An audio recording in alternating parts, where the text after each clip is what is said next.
धन्यवाद सभापति महोदय। सबसे पहले तो मैं वित्त मंत्री जी को आम बजट पढ़ने के लिए बहुत बहुत बधाई देता हूं कि 21 साल बाद किसी वित्त मंत्री ने इस सदन में बजट पढ़ा, और मैं अपने आप को सौभाग्यशाली भी समझता हूं कि मेरी पार्टी से मुझे आज पहले बोलने का मौका दिया। बट मुझे एक चीज़ समझ में नहीं आई जो कि बहुत इम्पॉर्टेंट है कि इतनी जल्दी क्या थी ये बजट लाने की। हम वेट क्यों नहीं कर सकते थे कि सेंट्रल का बजट आए, उसके बाद हम अपना बजट लेके आए।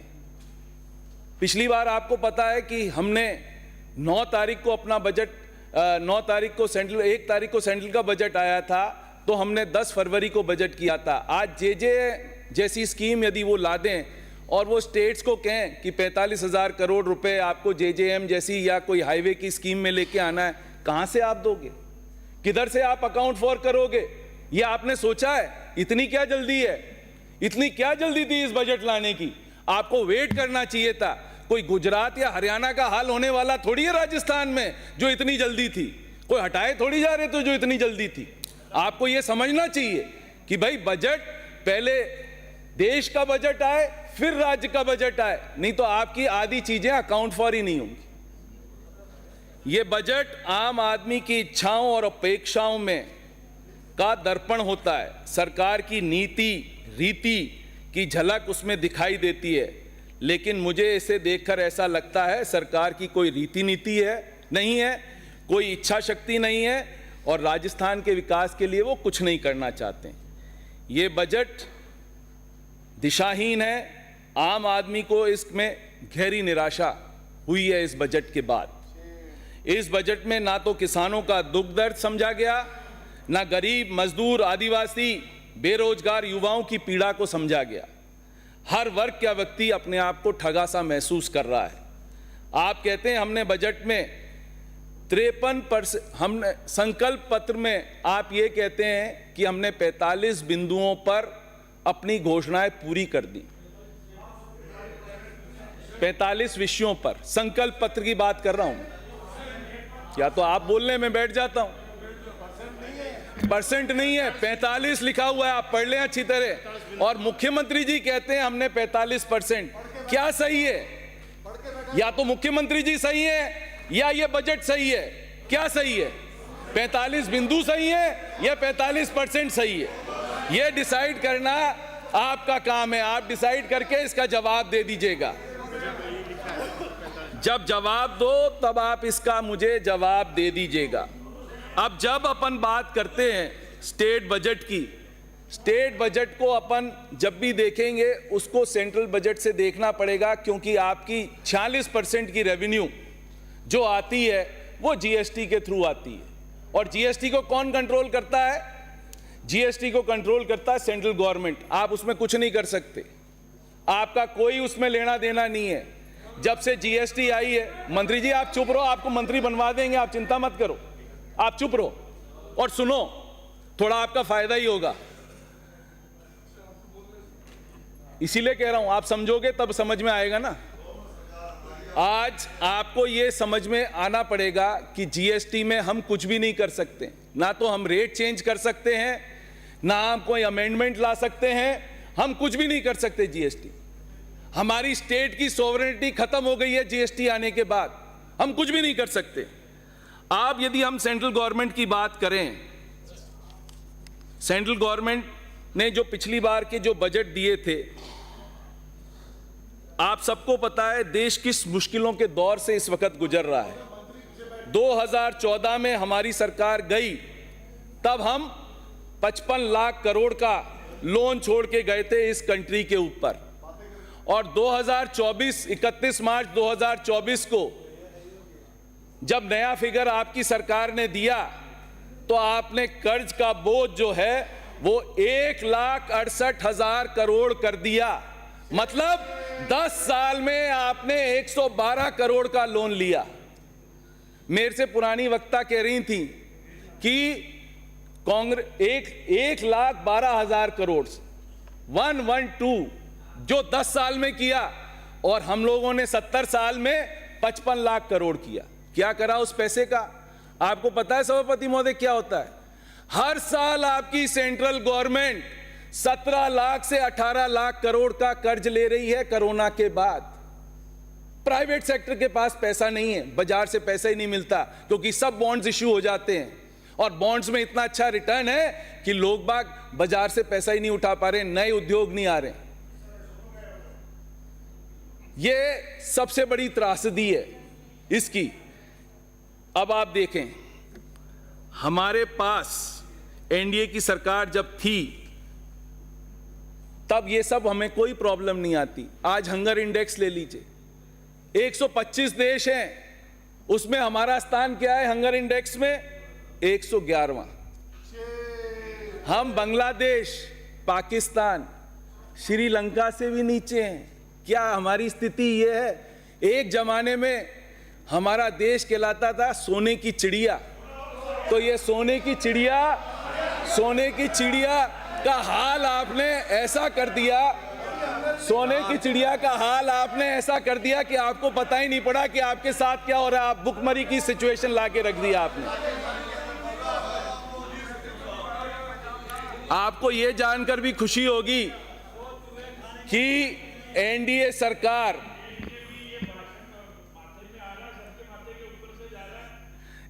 की सरकार जब 10 साल रूल कर रही है, तो आपकी बेरोजगारी की दर 8.9% है और हमारे टाइम 10 साल में माननीय सदस्य बोली तो हम कोई नहीं बोले, और अगर ऐसा होगा तो हम फिर एक को भी नहीं बोलने देंगे। आपकी समझ रहे?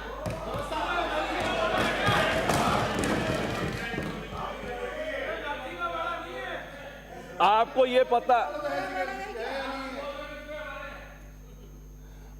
ये पता होना चाहिए, अनएम्प्लॉयमेंट की दर इन 10 सालों में जब हम कंपेयर करते हैं एनडीए और यूपीए की सरकारों को, आपकी दर की बात कर रहा हूं मैं, वो 4% बढ़ गई है, 4%। और हरियाणा ऐसा राज्य है जहां पर करीब 30% अनएम्प्लॉयमेंट है, जहां पर इनकी सरकार है 30%, और वो भारत में सबसे हाईएस्ट अनएम्प्लॉयमेंट यदि कहीं है तो हरियाणा के अंदर है। आपको यह भी ज्ञान होना चाहिए कि 1% लोग इस भारत में 1% लोग 80% वेल्थ अपने पास रखते हैं, सिर्फ 1% लोग, और 1% लोग 70% वेल्थ का जनरेशन कर रहे हैं, सिर्फ 1% लोग, ज्यादा नहीं कर रहे। और जो 70 करोड़ की जनता है, उनका 1% से उनकी इजाफा होता है उनकी आमदनी के अंदर। 70 करोड़ लोगों का इजाफा सिर्फ 1% होता है। ये हाल है इनका। और बड़ी बड़ी बातें, मोदी की गारंटी, इसकी गारंटी, बड़ी बड़ी बातें करने से कुछ नहीं होगा। आप ये देखिए, इन्फ्लेशन को भी आप बीट नहीं कर पा रहे हो। आपका इन्फ्लेशन है 6.5% और आपकी तादाद क्या है? 70 करोड़ जनता क्या कमा रही है? 1% ज्यादा कमा रही है, वो इन्फ्लेशन से भी कम कमा रही है। तो मतलब जो अमीर हैं वो अमीर होते जा रहे हैं, जो गरीब हैं वो गरीब होते जा रहे हैं। ये हाल है। इस पर कोई बोलने वाला नहीं है, कोई बोलने वाला नहीं है, कोई समझने वाला नहीं है। सिर्फ हमें नारे लगाने हैं, नारे लगानों से कुछ नहीं होता। इसीलिए वो 6 महीने में बता दिया कि 44% सीट किसी ने जीती, तो राजस्थान में यूपीए की सरकार, एनडीए ब्लॉक ने जीती। ये इसी का नतीजा है। आपको ये जान के भी खुशी होगी कि जितने स्टार्टअप्स हैं जो अभी डाले गए हैं, 30,000 लोगों का इन स्टार्टअप्स में नौकरी खो दी है 1 साल के अंदर, और 25,000 लोगों ने टीसीएस, इन्फोसिस और जितनी कंपनियां हैं उसमें 25,000 नौकरी गई हैं लास्ट 6 मंथ्स के अंदर। कहां जाएगा ये देश? ये क्या बेरोजगारों का देश बनाना चाहते हैं अपन? और 3,000 कंपनियों ने 1 साल के अंदर अपने ऑफिसेस बंद करके विदेशों में वापस चली गई। नाम चाहे तो मैं नाम भी दे सकता हूं, हेंकल चली गई, हार्ले डेविडसन चली गई, फोर्ड मोटर कंपनी ने अपना प्रोडक्शन यहां बंद कर दिया। क्या करना चाह रहे हैं? स्वरोजगार ऐसे ही बढ़ेगा, बिल्कुल ऐसे ही बढ़ेगा। इसी तरह से आपने अनाउंस करा था 10 साल पहले कि हम 2022 तक हर आदमी को, जिसको भी मकान चाहिए, हम हर आदमी को मकान दे देंगे 2022 तक। क्या हुआ? दे दिए। आपको वापस 2 करोड़ हाउसेस बनाने का आपको वापस ऐलान करना पड़ा लास्ट ईयर अपने बजट के अंदर। क्यों करा? बन गए थे ना मकान, वो तो बन गए थे ना मकान। 2 करोड़ लोगों को आपको वापस देना पड़ा क्योंकि उनको मकानों से वंचित थे। और इसी तरह से आपने स्मार्ट सिटी के प्रोजेक्ट 10 साल पहले अनाउंस करे। 10 साल पहले आपने स्मार्ट सिटी के प्रोजेक्ट्स अनाउंस करे। क्या हुआ? क्या हुआ? अभी तक वो स्मार्ट सिटी के projects they have not taken shape.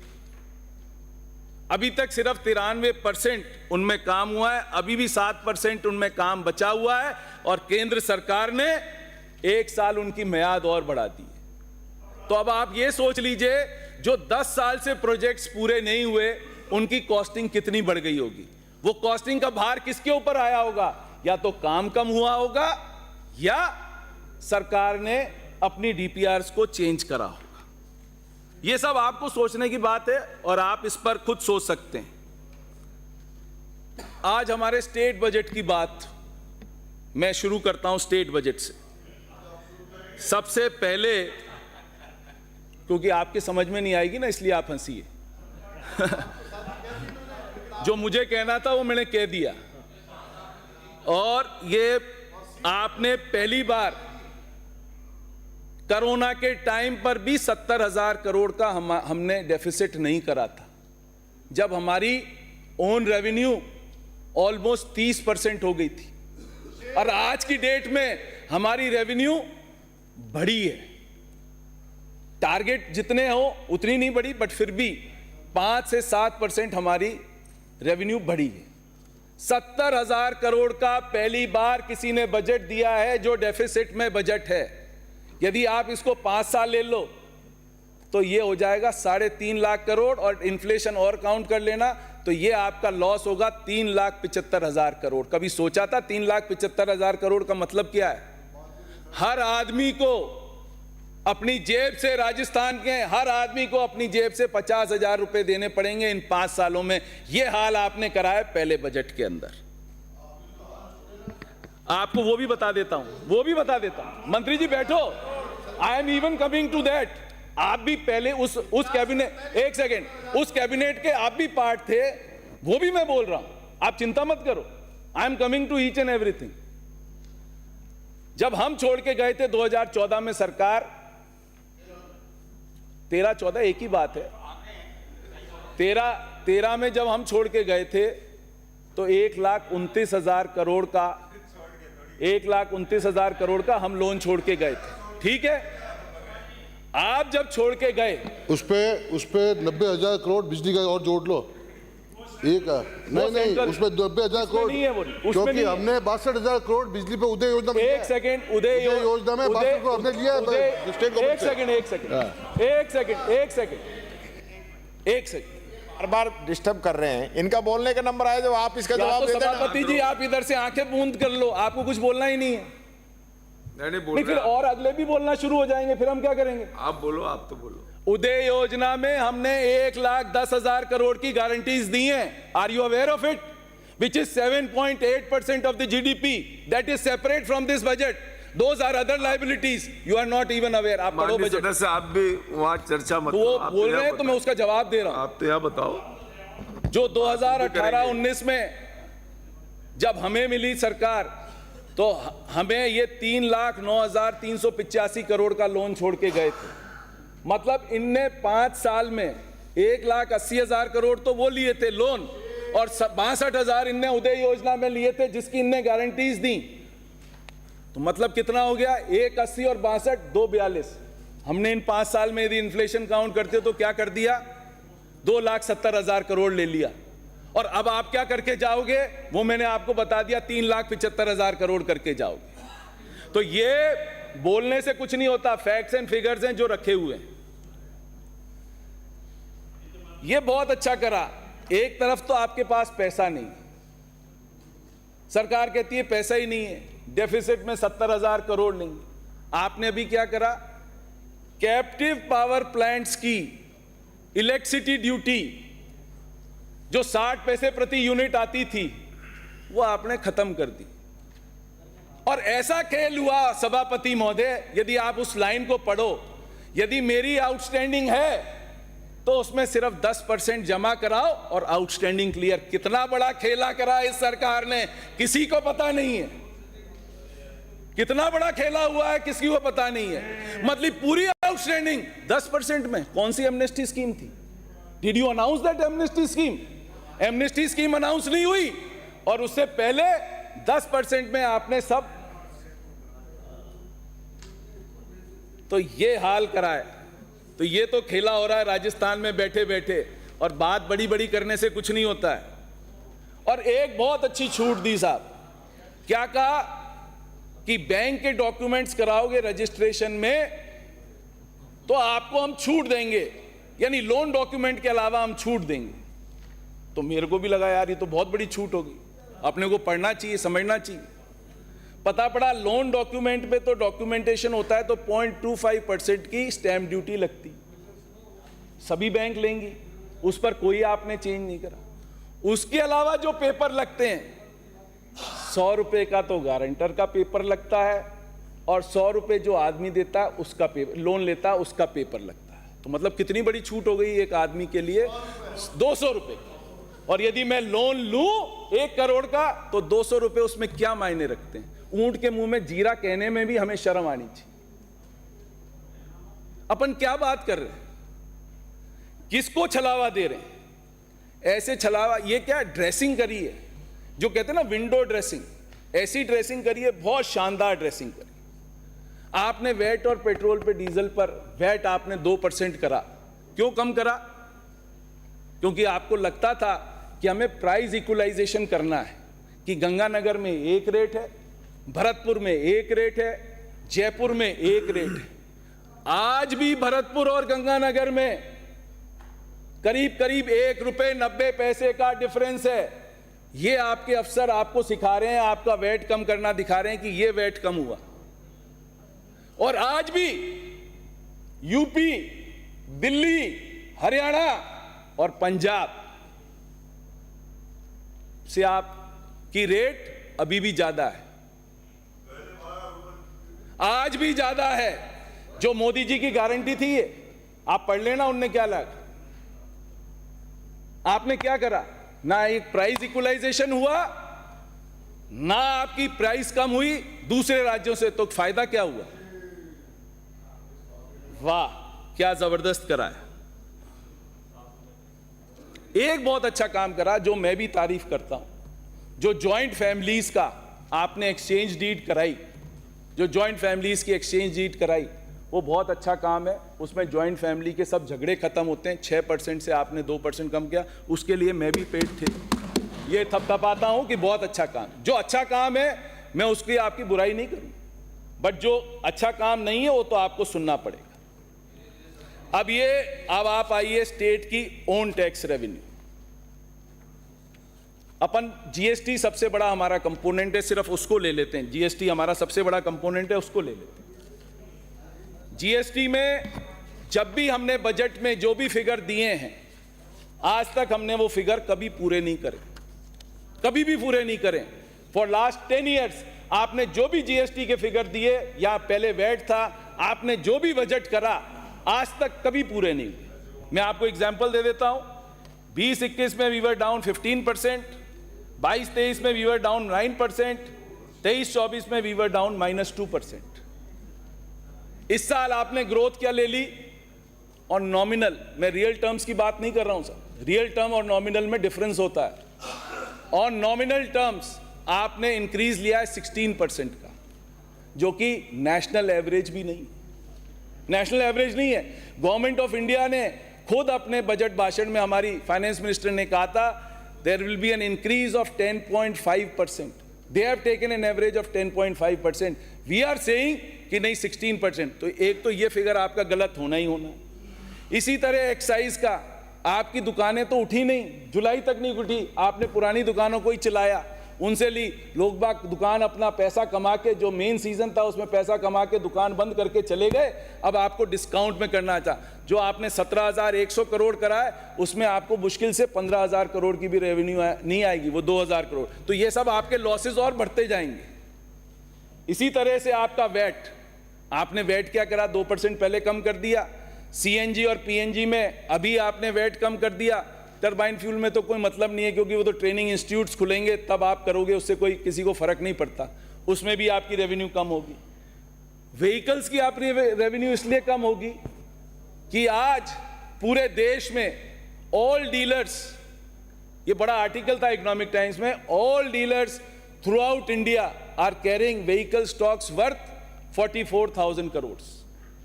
जो एकदम पहले हमारे को गाड़ियां नहीं मिलती थी, हमारे को वेट करना पड़ता था गाड़ियों को, गाड़ियां फ्रीली अवेलेबल हैं, डिस्काउंट पे अवेलेबल हैं, और गाड़ियों की सेल होना कम हो गई, तो आपको वो जो टैक्सेस ऑन व्हीकल्स है वो भी आपको कम मिलेगा। फिर आता है taxes on duties of electricity, वो खेला तो आपने कर ही दिया। इलेक्ट्रिसिटी ड्यूटी पे तो खेल हो ही गया, कैप्टिव पावर प्लांट्स का जो मैक्सिमम ड्यूटी आती थी वो तो खेल इनने कर ही लिया, खेला हो गया। तो मेरा सिर्फ ये कहना है कि ये जो आपने फिगर्स दिए हैं, जो मैंने आपकी ओन टैक्स रेवेन्यू के फिगर्स आपने दिए हैं, मैंने एक एक को आपके सामने पढ़ के बता दिया कि क्या होने वाला है और क्या नहीं होने वाला। फिर क्या होगा, रिवाइज बजट आएगा, आप फिर वापस उसमें सेटिंग करोगे रिवाइज बजट में कि भाई रिवाइज बजट में ये कम हो गया और ये ज्यादा हो गया और इतना खर्चा कम हो गया। हमारा पिछली बार का कैपिटल आउटले 38,000 करोड़ का था सर। जब हम गए दिसंबर तक, तब हम 32-33 हजार करोड़ रुपए खर्च कर चुके थे। 3 महीने जब इनके थे तो इनका फिगर वो 34,000 करोड़ पे रुक गया। और पीडब्ल्यूडी, जल जीवन मिशन, जितने ठेकेदार हैं 6-6 महीने से पैसा नहीं पा रहे, ट्रेजरीज बंद पड़ी हैं। इसी तरीके से आपके जो आपने नगर पालिकाओं में पैसा दिया था पुराने एमएलएस को रोडें ठीक कराने के लिए, उनमें पिछले साल का सिर्फ 45% तक पैसा आया है। नाबार्ड ने आपको पैसा रिलीज नहीं करा। वो पैसा क्यों नहीं रिलीज हुआ रुडिस्को का? वो तो नाबार्ड का लोन था, वो पैसा तो रिलीज होना था, क्योंकि आपकी सरकार ने वेज एंड मींस में से अपने को निकालने के लिए वो पैसा आपने अपने आप यूज कर लिया। क्या होगा? और इधर अपन बात कर रहे हैं कि भाई घोषणा कर दो 44,000 करोड़ की। अरे घोषणा तो हो जाएगी, घोषणा होने में थोड़ी है, चुकाओगे कहां से, लोगे कहां से? आपकी एफआरबीएम लिमिट में आप लोगे कहां से? 3.5% आपकी एफआरबीएम लिमिट है, आप उसको क्रॉस कर रहे हो, आपको कौन पैसे देने वाला है? बाजार से उठाओगे तो आपकी है। एक बहुत जबरदस्त बात है सर, ये तो लोन जो खड़ा है वो खड़ा ही है। सरकार ने पिछले सालों में, मैडम आप बोलते, मैं नहीं बोलता ना, इफ यू वांट आप सुनो, आपको मेरे को कॉन्ट्रडिक्ट करना, आपको अपना टाइम मिलेगा, आप कॉन्ट्रडिक्ट करो ना, no one stops you. 1,10,000 crore का आपने गारंटीज कैसे दे दी? Who is responsible? जिस दिन आपकी गारंटीज रिटर्न होना हो गई तो 1,10,000 करोड़ रुपए और घुस जाएगा। कहां से लाओगे आप? कहां से लाओगे? क्योंकि वो तो हाल होने वाला ही है ना। जब आपने रेवेन्यू पर 1 पैसे की रेवेन्यू नहीं बढ़ाई, सर मुझे टाइम लगेगा, 5 मिनट में आपके दल की व्यवस्था है, 30 आप मिनट बात कर लें, 5 मिनट में मेरे को टाइम लगेगा, आप बात कर लें। आपके इशू ये है कि भाई आपने ये सब कर लिया। इसी तरह से आपने 9,000 करोड़ का आपने रोड्स पर सैंक्शन करी। रोड्स, भाई रोड्स बनेंगी, आरयू बनेंगी, आरओबी बनाएंगे, बहुत अच्छी बात है। उसकी विंडो ड्रेसिंग क्या करी? 1,000 करोड़ रुपए जो आपको मिलने थे सीआरएफ में, वो रोड्स भी उसमें डाल दिए आपने। और 953 करोड़ रुपए की जो पीएमजीएसवाई की रोड्स हैं वो भी इसमें चली गई। बजट कितना बड़ा हो गया, और 9,000 करोड़ की रोडें दे रहे हैं, और दिया कितना, 7,000 करोड़। सेंटर का पैसा और गुड़ अपन खा रहे हैं। पैसा किसी का है, गुड़ अपन खा रहे हैं। ये आपका बजट का पार्ट नहीं बनता, इसीलिए कह रहा हूं विंडो ड्रेसिंग मत करिए बजट में। This is not part of your budget, this is not part of your budget. Table कर दिया ना तो दिक्कत आ जाएगी। This is not part of your budget. Are you spending money? You are not spending. That is grants in aid from the centre. हमने नहीं करा। सीआरएफ की एक रोड नहीं डाली हमने कभी भी, मंत्री जी नहीं डाली, आप चेक कर लो।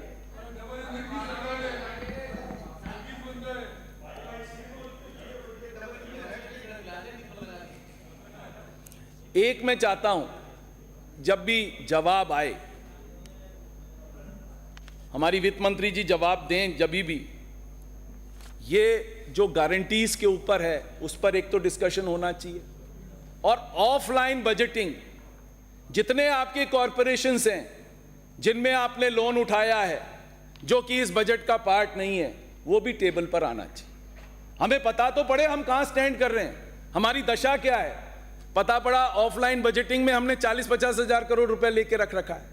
आरएसआरडीसी ने लोन ले रखा है, ईआरसीपी कॉर्पोरेशन ने लोन ले रखा है। आपके इतने सारे कॉर्पोरेशन हैं, उसमें आपने नई नई कंपनियां बना के लीवरेजिंग कर रखी है। कभी लैंड दे रखी है, कहां बिल्डिंग दे रखी है, आपने कहां कहां दे रखा है, वो हमें पता तो पड़े कि क्या हो रहा है। जैसे आपकी सरकार ने एफसीआई में लोन ले रखा था, एक बार में चुकाया उनने। तो ये सब हम लोगों को पता होना चाहिए कि क्या हो रहा है इस सरकार में, क्या हो रहा है वो हमें पता पड़े। क्योंकि 6 महीने में ही आप लोगों को लग रहा है कि भाई क्या बजट दे दिया, क्या ये दे दिया, तो उसकी आधी चीजें तो ये हैं। अब जो इस सरकार ने धोखा करा किसानों के साथ, जो कोऑपरेटिव में हम लोगों ने लास्ट ईयर 778 करोड़ रुपया दिया था, जो अच्छे लोनीज थे कोऑपरेटिव सोसाइटीज को, उनके इंटरेस्ट के लिए, वो आपने 778 करोड़ से आपने लाके रख दिया 480 करोड़। इसी तरह से लास्ट ईयर हमने 480 करोड़ दिया था कोऑपरेटिव जो सोसाइटीज हैं, जो दूसरी वाली हैं, वहां पर इंटरेस्ट सब्सिडी के लिए हमने 480 करोड़ दिया था। इस बार आपने 324 करोड़ रुपए दे दिया, तो मतलब वहां पर भी हमारा खत्म। इसी तरह से रूरल डेवलपमेंट में स्टेट फाइनेंस कमीशन ने पिछली बार 5,000 करोड़ रुपए दिया था। मंत्री महोदय, ये आपके लिए 5,000 करोड़ रुपए स्टेट फाइनेंस कमीशन ने लास्ट ईयर सैंक्शन करा था एसएफसी का। इस बार आपने वो घटा दिया, 4,000 करोड़ कर दिया, 1,000 करोड़ सीधा स्लैश कर दिया। अब गांव में जो आपको डेवलपमेंट के लिए आपको पैसा मिलेगा प्रधानों को और सरपंचों को, वो 1,000 करोड़ कम मिलेगा। अरे अभी भी नहीं आई है किस्तें। आपकी कौन सी किस्तें आ गई? 4 किस्तें आई नहीं आपकी। अरे आपकी कौन सी किस्तें आ गई? आपकी एफएफसी और कौन सी आपकी किस्तें आ गई? आपकी कौन सी आ गई?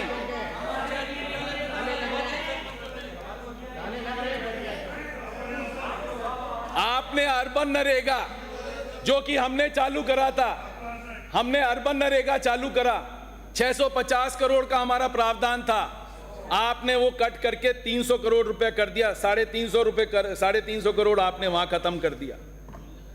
और सबसे बड़ा ये, यार ये थोड़ी कि 25 ही हम देते तब हमारा काम आप लोग करते ढंग से। आपने स्वस्थ भारत मिशन, जो कि हमारे प्रधानमंत्री जी का सबसे बड़ा पेट प्रोजेक्ट है, उसमें हमने 1324 करोड़ रुपए दिए थे शहरों के लिए। इस बार वो आ गया 608 करोड़, मतलब स्लैश्ड बाय मोर देन 50%। और इसी तरह से ग्रामीण, उसमें जब हमने दिया था 1146 करोड़ और आपने क्या दिया? 1000 करोड़। अरे ये तो प्रधानमंत्री जी का पेट प्रोजेक्ट है जीवाराम जी, मैं नहीं कह रहा हूं, प्रधानमंत्री जी कहते हैं ये उनका पेट प्रोजेक्ट है। तो ये अब क्या करें? इसी तरह से आपने दिव्यांगों के साथ खेल खेल दिया, बड़ी बातें करी दिव्यांगों के साथ। हमने अपने समय में पहले साल में 4000, फिर अगले साल में 5000 स्कूटी बांटी थी। आपने क्या करा? कॉन्क्लूड करें माननीय सदस्य। 2000 स्कूटी आपने दी, तो मतलब उनके साथ भी आपने अन्याय करा। बोलने के लिए बहुत है, 5 मिनट आप दे दो, 5 मिनट, फिर मैं बंद कर दूं। मेडिकल कॉलेजेस की बात हो रही है, आपके 5 मेडिकल कॉलेजेस रिजेक्ट कर दिए। इन्हीं की सरकार है सेंटर में, डबल इंजन की सरकार है ना, तो उसी ने रिजेक्ट कर दिया। उसने क्यों रिजेक्ट करे? ये क्या करते थे, जैसे धौलपुर मेडिकल कॉलेज खुला, 50 डॉक्टरों का ट्रांसफर ऑन पेपर धौलपुर हो जाता था, चालू हुआ और वो वापस ट्रांसफर होकर जयपुर आ गए। इसी तरह से इन्हें ये कहा कि ये कर दो।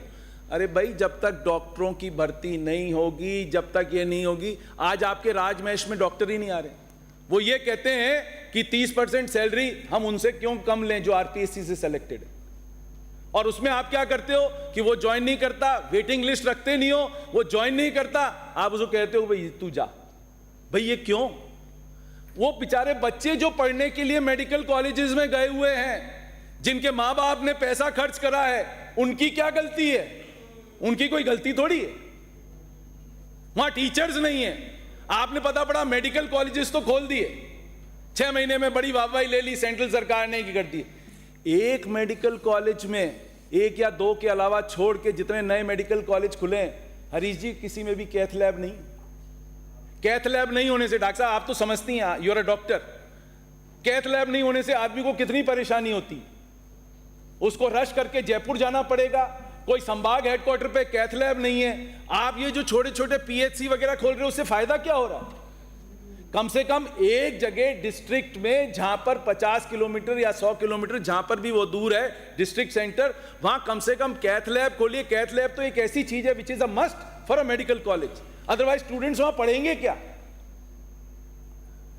मेरा इतना सा कहना है, ये जो आपने बजट पेश करा है बिल्कुल दिशाहीन, बिल्कुल विंडो ड्रेसिंग वाला, कि जो विंडो ड्रेसिंग आप कर सकते थे, बड़े बड़े अंग्रेजी के शब्द आप जो लिख सकते थे, और सब में आपने क्या कहा? यूथ पॉलिसी बनेगी, स्पोर्ट्स पॉलिसी बनेगी, लैंड पॉलिसी बनेगी। सबकी आप पॉलिसी बनाने में ही आप 3 साल लगा दोगे, पता पड़ा पॉलिसियां ही बनती गई और रिजल्ट 0, जो कि एक्सपेक्टेड है। विजन 47 का, इसीलिए कह रहा हूं विजन 47 0 हो जाएगा आने वाले समय में, यदि इसी तरह से गाड़ी चलती रही। जो चीज आपको करनी है वो धरातल पे करनी है। कोई भी चीज आपको धरातल पे करनी है, सिर्फ पॉलिसियां बना बना के और वही काम होने वाला है। आप तो इतना सा करा दो, जो हमारे यहाँ के काम पिछली सरकार के काम थे, जो टेंडर हो गए, काम चालू हो गए, 6 महीने से पेमेंट नहीं हुए, उनके पेमेंट करा दो, जिससे वो रोडें धरातल पे आ जाएं। आपने कुछ नहीं कर रखा। लाइट ऐसी हालत खराब है, रात को 11 बजे लाइट जाती है, सुबह 4 बजे लाइट आती है। समाप्त करें माननीय सदस्य। बस खत्म कर रहा हूं। 11 बजे लाइट जाती है, 4 बजे लाइट आती है सुबह, तो किसान कैसे सोए? जीवाराम जी, आपके यहाँ ठंडी हो जाती है, हमारे यहाँ पत्थर है, वो नहीं होती ठंडी, पत्थर वाला है ना, आप समझो बात को। तो मेरा आपसे सिर्फ इतना सा कहना है, ये जो बजट है सिर्फ विंडो ड्रेसिंग का बजट है। इससे इस राजस्थान में ना तो कोई विकास होगा ना कुछ होगा। आपका बहुत बहुत धन्यवाद सभापति महोदय। राम राम साहब।